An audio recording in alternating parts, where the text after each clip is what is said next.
And hello everyone, Gabe the Izzard here. We have packed up our camper, this green beauty right here, and we are heading back towards Arkansas. Not gonna make it all in one night. We're gonna stop one other place, or a couple other places. Ferncliff State Park in Illinois is where we're heading. We're gonna make a pit stop on the way.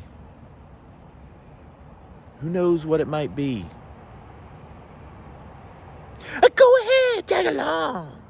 Point to note, only you can prevent forest fires. Thanks, Smokey Bear.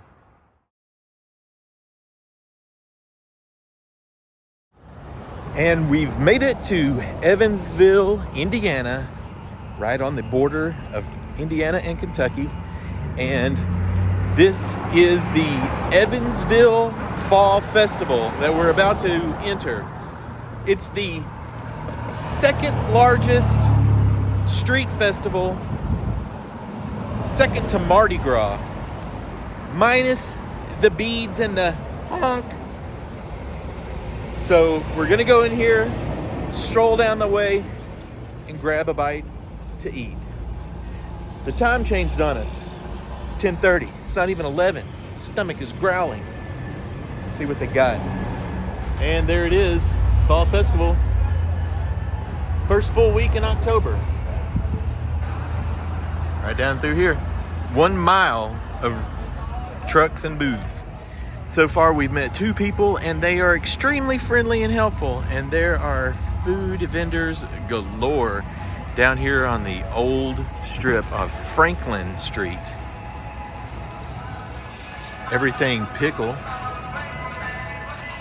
And all the vendors and everything that's down here, even the parking, is all goes to nonprofit organizations. So it's all for charity, basically. We have a large stage here for entertainment. That starts later tonight, 7 to 8, amateur hour. Behind all these food trucks is some pretty cool old buildings. I'm wondering if the businesses actually shut down while they're having the festival. Television station people. Some really cool buildings though. I'm gonna take my chances and get a kraut ball. So this is a kraut ball. Got a little mustard on it. Let's see how it goes.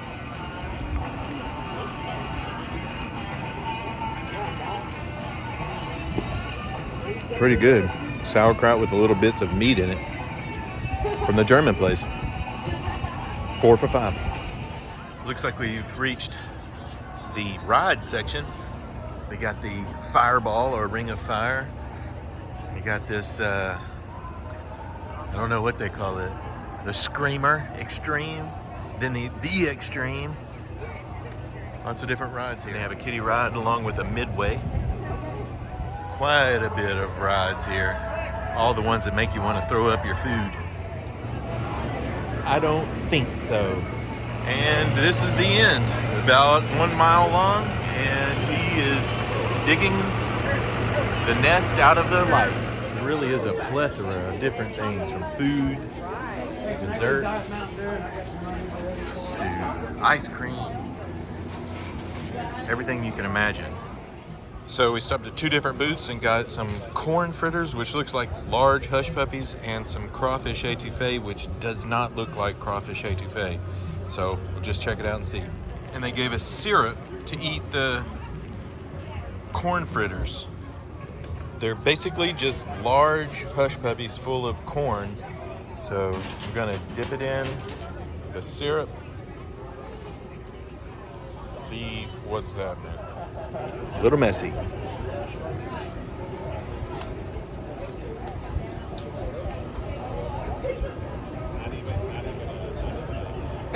Now I'm gonna try some of this étouffée.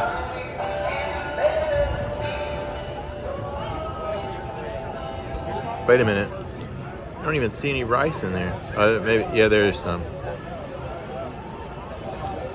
All right, bottoms up.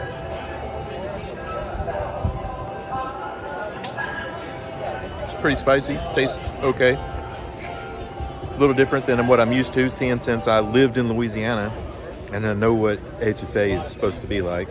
It's a little thick, but it's good. So far, the kraut balls were the best. I might actually even go over there and get a bratwurst. That's what they had. But I also want to try some boudin balls. I saw some of those. Got the outdoor bar. And that cat. Here at this print shop, they have an original Heidelberg printer.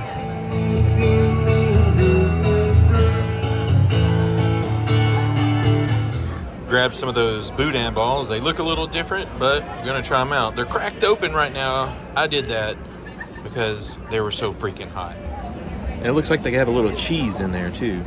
Let me see. Oh, that's hot. Woo. Oh, that's a boudin ball. Well, I got to say, the kraut balls and the boudin balls are the thing to go to. Very delicious, very spicy, tastes good. I think I'm going back to the German place and seeing what else they have. Food on a stick is always better, and this is a pork chop on a stick.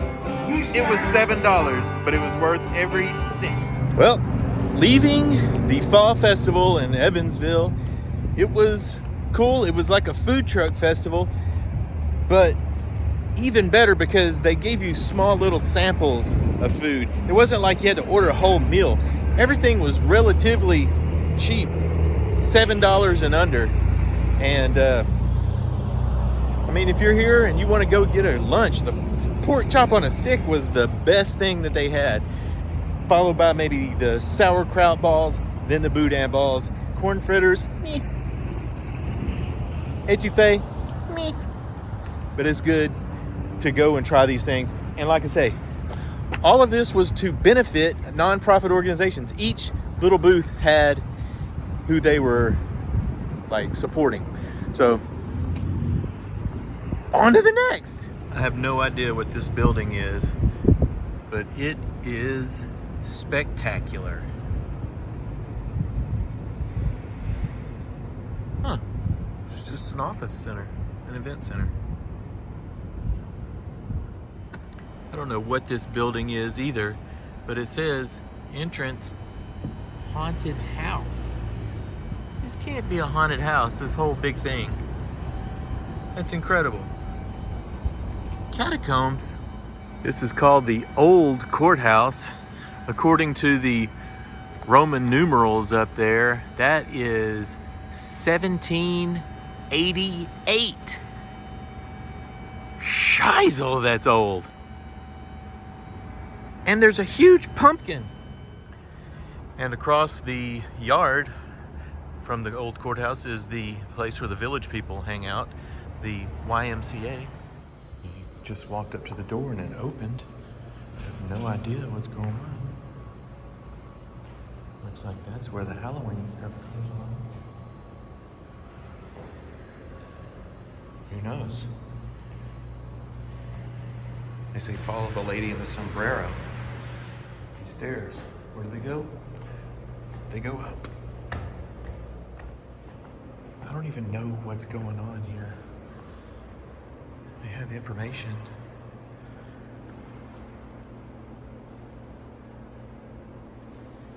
About each floor. But no real rhyme or reason to what this building is about.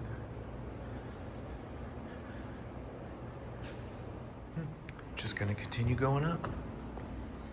This is kind of weird. This is the rotunda. And there's a dome. Just keep going up. Heading up another flight to floor number 3. These bathrooms are extra special. Marble, automatic lights. And the huge grand view.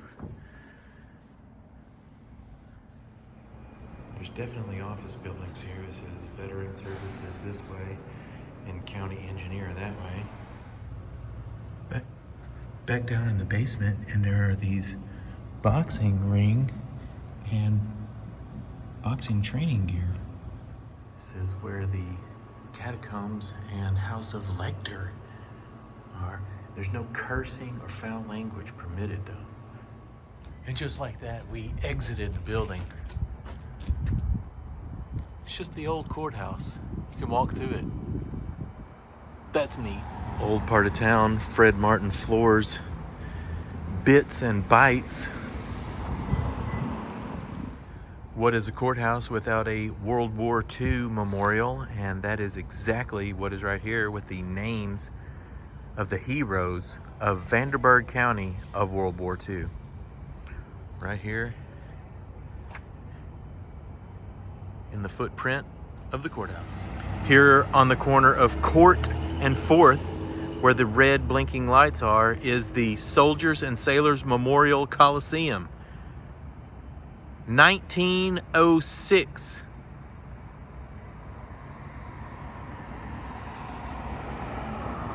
If my Roman numerals serve me correctly. After further review, it's 1906.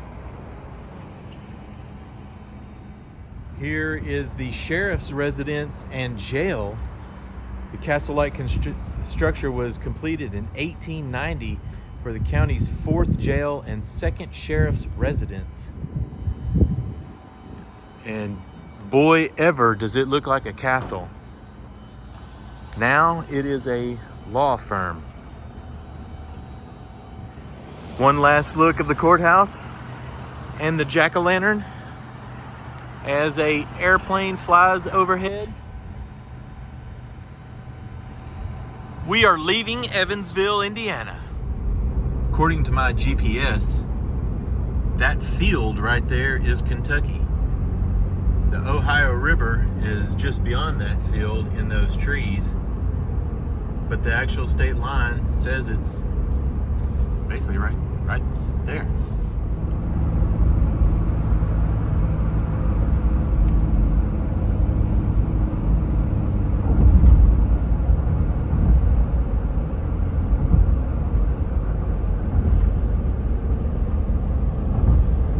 The Ohio.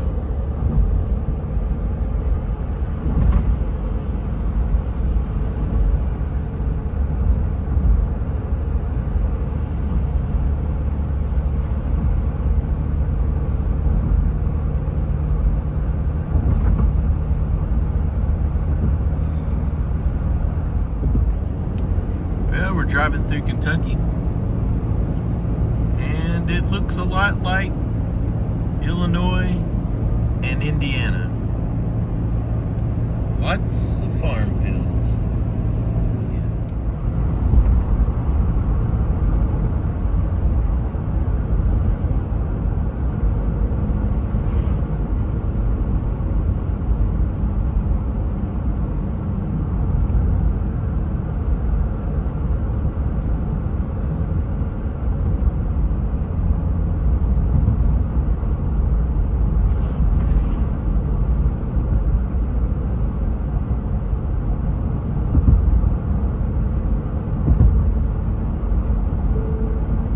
Welcome to Illinois.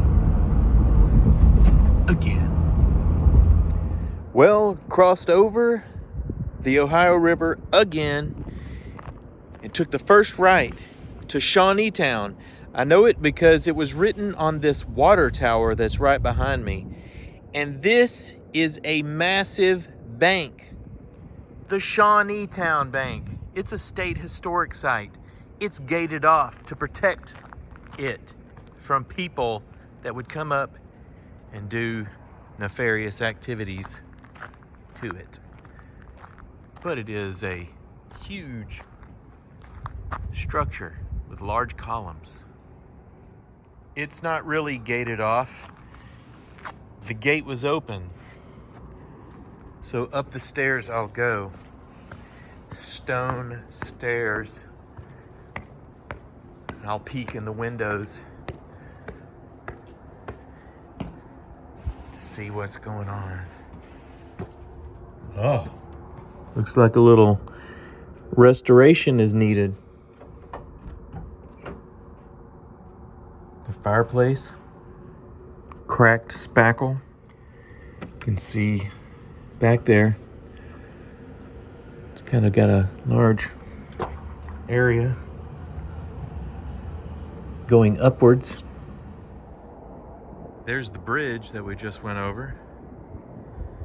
And there is Hog Daddy's Saloon right across the street with a little bit of industrial type items.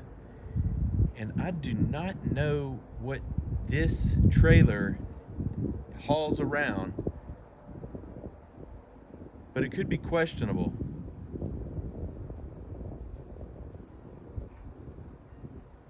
Censored for the kids.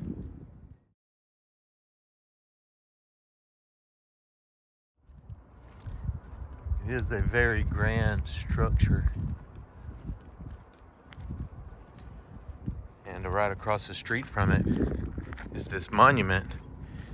It says, "The Spirit of Shawnee Town, oldest town in Illinois." How about that?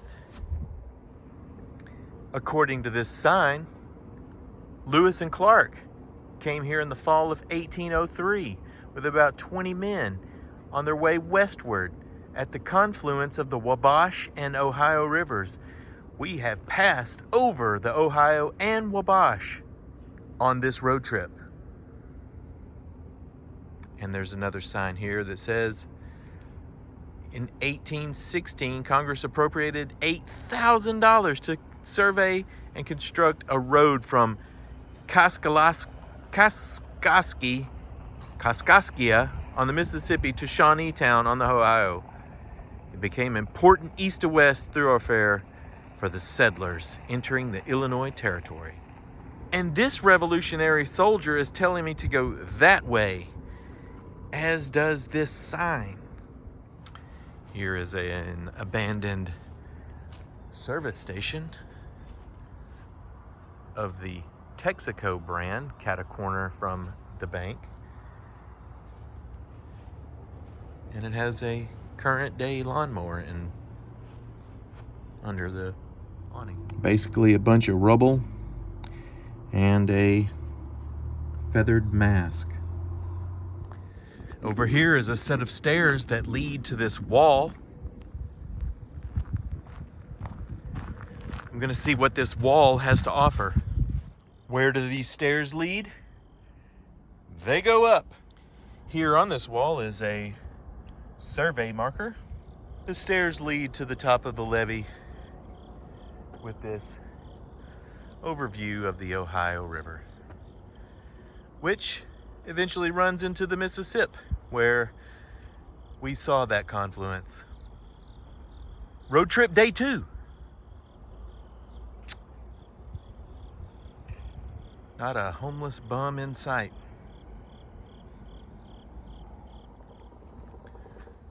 There's a barge taking materials down the river.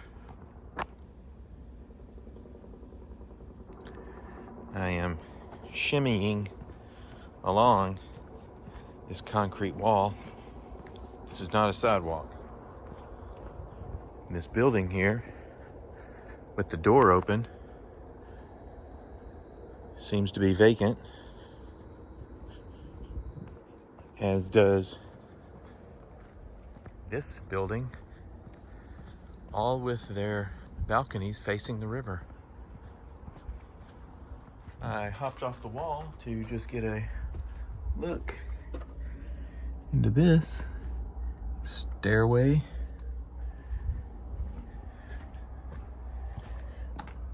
Rooms, brick wall over there. I always think it's cool that they always have these lower rooms that are sometimes underground. Don't know if I can see in there. Not really. Just a pillar. This building was the Rawlings Hotel. On May 7th, 1825, General Lafayette was welcomed at Rawlings Hotel, where a repast had been prepared in his honor.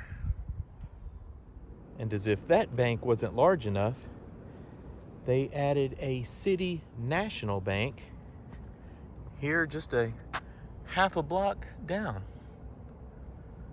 It's boarded up. This is what is now called Hog Daddy's Saloon. The doors are boarded up. The windows blacked out. Nothing to see here. But I'm sure the history could tell you something. According to this placard, General John A. Logan and Mary Cunningham were married on the east side of this lot, November 27th, 1855, in the home of Orville Poole. This is the east side of the lot right there. The two Revolutionary War soldiers were pointing us to John Marshall Bank Home Museum. You can see right here a chimney structure of a structure that has long been removed, destroyed, burned.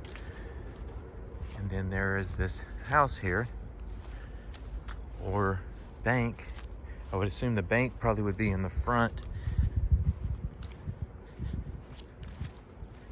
This placard says Marshall House. This was the original site of the home of John Marshall, one of the founders and president of the Bank of Illinois, the first bank chartered by the Illinois Territorial Legislature.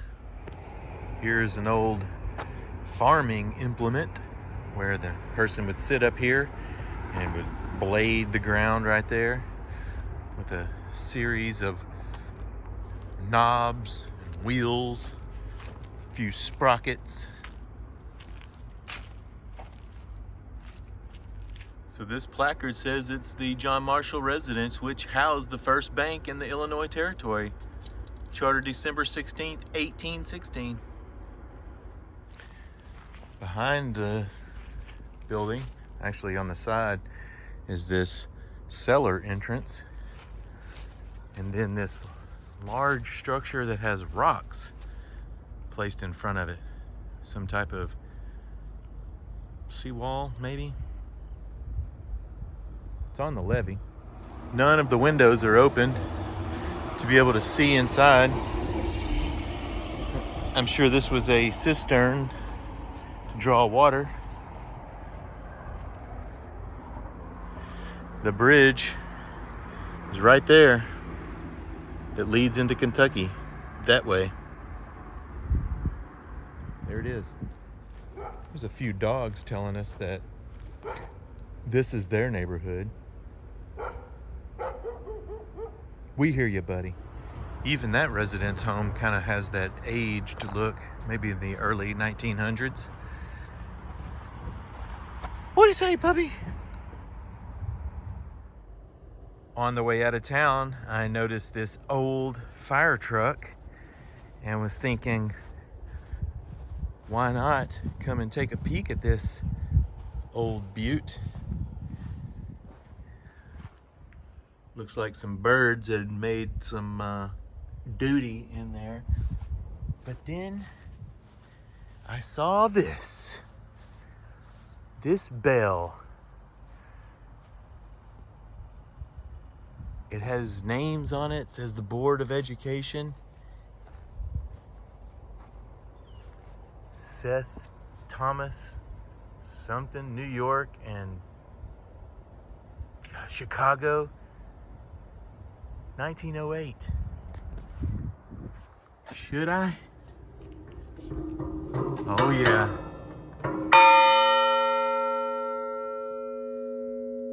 Holy cow, that was loud.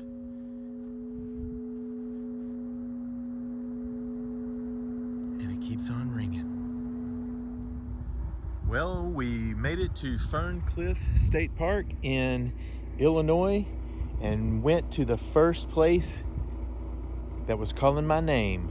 Yes, I did. So far, it is a very nice park. The trees are changing color. Bathrooms are close. There's old swings of the metal type. And directly across from our campsite is a waterfall trail, and we're going to be doing that very shortly. It's only like $20 a night to stay here. The campsites are really tight in here, not the private type like we had at McCormick Creek, but luckily they have the postings on when the next people are supposed to be here, and no one's around us except for number 25. They'll be showing up today, or at least they say they will. So far, it's just going to be us and a few others down here. The one thing I wish these campsites had was water, which is no big deal because we brought water, but it'd be nice if it had it. And there are no trash cans really readily available. You have to go like to the dumpsters, which are way back there by the bathrooms. Nitpicking. Here is the start of the Waterfall Trail. Says it's about a mile of moderate with extreme caution. Just directly across from the campsite. Much like McCormick State Park in Indiana, there has not been a lot of rain, so what would have water doesn't right now. So we'll see what the falls have coming over them. Probably just going to be a trickle, if any. Got a little bit more of the rugged style terrain here. Well-marked path. And really some beautiful scenery. It's down there. That's the bottom. We did see a deer when we were driving in. But there's a cliff right there. Some sweet looking bluff dwellings in here. Right here. Overlooking the valley. And there's actually somebody down there. It's just amazing to know that this was once up there at the top and it fell over. This was the top of that up there, and it fell and landed here and will remain here for eternity unless for some reason this gets washed out and it tumbles on down there. I think the trails have been kind of blocked and re-diverted in different places because a lot of trees have fallen. And there's a chipmunk. Ferne Clyffe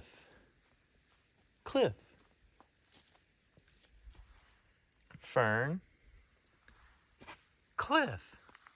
So I came from up there, made my way zigzagging down, and got to this beautiful, flat, easy path.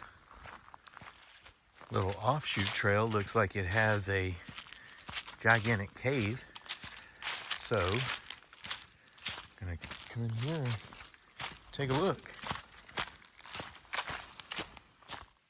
Doo-doo. Well, this is mainly a bluff dwelling here. It is a little moist under there, so some water has been seeping through. So there could be some sort of a cave system behind there, but doesn't really look like it from here.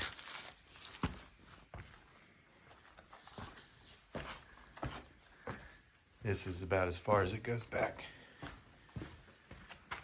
Right there.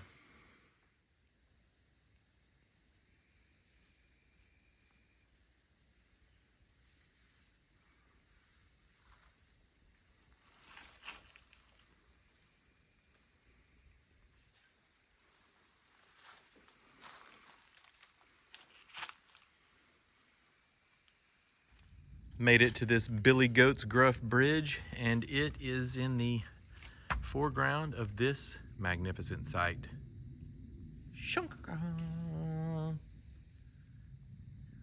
Little bit of cave action going there. Nice cliff. No water coming off of this whatsoever.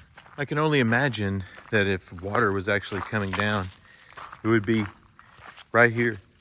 You can hear the echo, but it would be right here flowing through, cascading over that top part down to the lower part and through.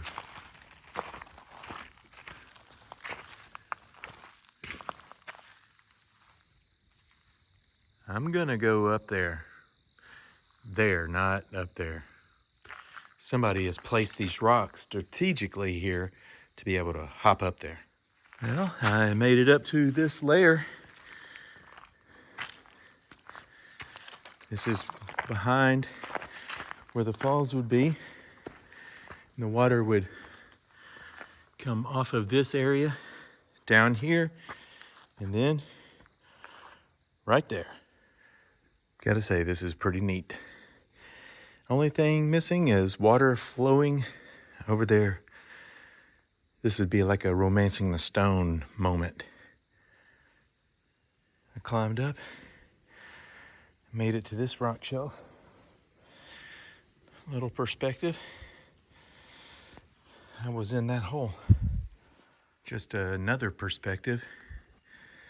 I was standing on that rock just a second ago. That one, behind the pointy one.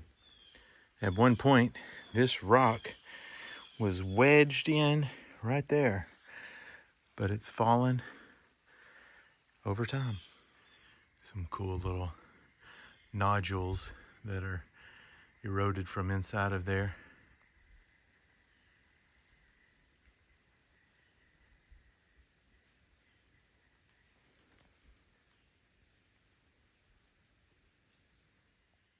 This tree has taken root along the rocks.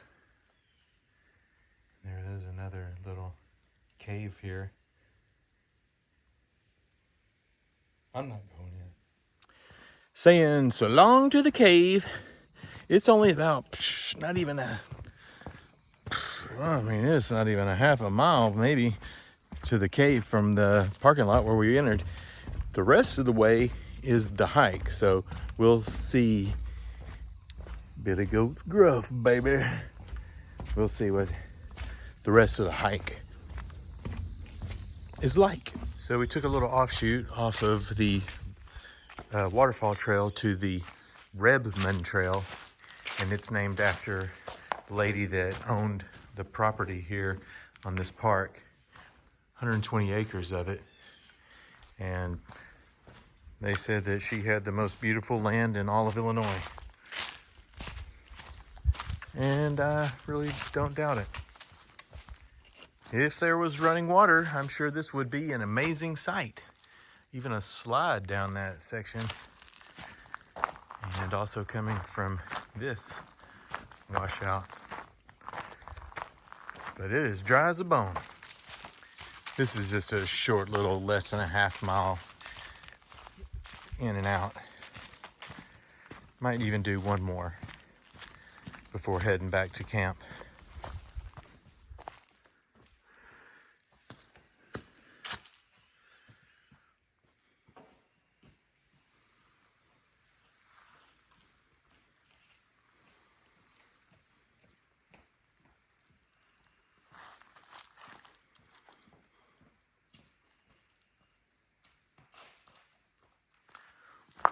Cool, dusty, low dwelling there. If it was raining and you wanted to get out of the elements, it'd be cool. But then again, the creek bed is right here. Climbing and rappelling are allowed in this area only. Minors must have direct adult supervision. Participants assume all risk and liability for injuries. That's pretty cool. To make the loop back, we had to get on the Blackjack Trail, which it is straight up.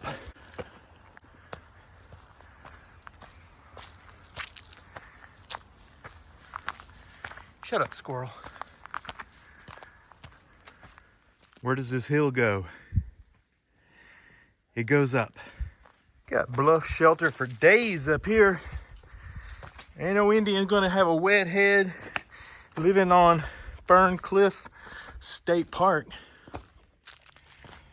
Trail gets a little confusing in some areas. Not well marked. It's marked, but not well marked. And I guess I'm spoiled to the McCormick State Park. But pretty good path right here. And I can smell campfires, so I know I'm heading the right direction. And just like that, we're off of the trail into the campground. There's the playground. And there's the camper. Boop, boop, boop. Well, we made it back and gonna go grab a bite to eat. We're gonna do a quick little lookout on the lookout drive here. But I was wondering, I'm not a ecologist. I don't know my trees. I was just wondering if anybody could tell me what kind of tree this is right here. It is very tall and it has these two round things at the bottom. I don't know. I just was wondering. Put it in the comments if you know. Let's go look at this. I'm looking at some trees and an airplane. It's pretty. It's quiet. I can tell there's some mountains in the distance. Somewhere. Hills. And it goes down. Well, that is a little bit better. It is more of a lookout. Less trees blocking the view. More trees that way. Thanks for watching. Day number 6 in the road trip extravaganza. Started in Little Rock, went to Missouri, went to Illinois, went to Indiana, came back down through Kentucky today and back into Illinois. And then tomorrow... I didn't get that. Could you try again? Not talking to you. Going to Arkansas tomorrow. Woman. So, thanks for watching.